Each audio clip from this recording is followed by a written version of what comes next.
Welcome to my channel Priya's cooking Tamil. இன்றைக்கி நம்ம சேனலில் ரொம்பவே குயிக்காக அண்ட் டேஸ்ட்டாக செய்யக்கூடிய பிரேக்ஃபாஸ்ட் ரெசிபி தக்காளி தோசை எப்படி செய்கிறதுன்னு பார்க்கலாம். வீடியோவை ஸ்கிப் பண்ணாமல் கடைசி வரைக்கும் பாருங்கள்.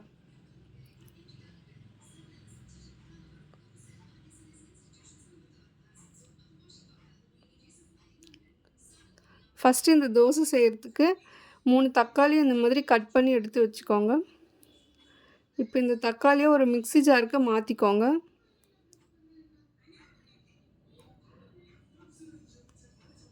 இப்போ இது கூட 4 பல் பூண்டு சேர்த்துக்கோங்க. 1/2 ஸ்பூன் சீரகம் சேர்த்துக்கோங்க. காரத்துக்காக 3 காஞ்ச மிளகாய் சேர்த்துக்கோங்க. உங்கள் காரத்துக்கு ஏற்ற மாதிரி காஞ்ச மிளகாய் சேர்த்துக்கோங்க. இப்போ இது எல்லாத்தையும் தண்ணி சேர்க்காமல் நல்லா ஸ்மூத்தாக அரைச்சி எடுத்துக்கோங்க. இந்தளவுக்கு நல்லா ஸ்மூத்தாக அரைச்சி எடுத்துக்கோங்க. 1 கப் தோசை மாவில் கொஞ்சமாக உப்பு சேர்த்து இந்த மாதிரி திக்காக கரைச்சி வச்சுக்கோங்க. அதில் அரைச்ச தக்காளி பேஸ்ட்டை சேர்த்துக்கோங்க. இப்போ இது எல்லாத்தையும் நல்லா கலந்து விட்டுக்கோங்க.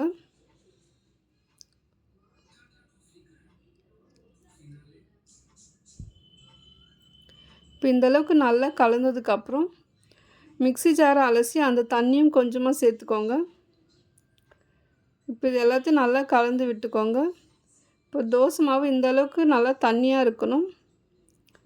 இப்போ தான் நல்லா கிறிஸ்பியாக வரும். இப்போ தக்காளி தோசைக்கான தோசை மாவு ரெடி ஆகிடுச்சு. இப்போ தோசை ஊற்றிக்கலாம். தோசை தவா நல்லா சூடானதும் ஒரு கரண்டி மாவு எடுத்து இந்த மாதிரி நல்லா தேய்ச்சி விட்டுக்கோங்க. நல்லா மெலிசாக தேய்ச்சி விட்டுக்கோங்க. இப்போ இதில் கொஞ்சமாக நெய் அல்லது எண்ணெய் சேர்த்துக்கோங்க. குழந்தைங்களுக்கு கொடுக்குற மாதிரி இருந்தால் நெய் சேர்த்துக்கோங்க. இந்த தோசை ரொம்பவே குயிக்காக வெந்துடும். இப்போ இதை நல்லா திருப்பி போட்டுக்கோங்க. இப்போ ரொம்பவே டேஸ்டான தக்காளி தோசை ரெடி ஆயிடுச்சு. இப்போ இது ஒரு பிளேட்க்கு மாற்றிக்கோங்க. இந்த தக்காளி தோசைக்கு சைட் டிஷ்ஷாக தேங்காய் சட்னி, வேர்க்கடலை சட்னி ரொம்பவே சூப்பராக இருக்கும். எப்போவுமே ஒரே மாதிரி தோசை செய்யாமல் இந்த மாதிரி வித்தியாசமாக தோசை செஞ்சு பாருங்கள். ரொம்பவே டேஸ்ட்டாக இருக்கும். இந்த தக்காளி தோசை ரெசிப்பியை வீட்டில் ட்ரை பண்ணி பாருங்கள். உங்களுக்கு இந்த வீடியோ பிடிச்சிருந்தா மறக்காமல் பிரியாஸ் குக்கிங் தமிழ் சேனலை red colour subscribe button click பண்ணி பெல் ஐக்கானை கிளிக் பண்ணி ஆல் என்ற ஆப்ஷனை கொடுத்துருங்க. இந்த வீடியோக்கு ஒரு லைக் பண்ணிக்கோங்க. தேங்க்யூ.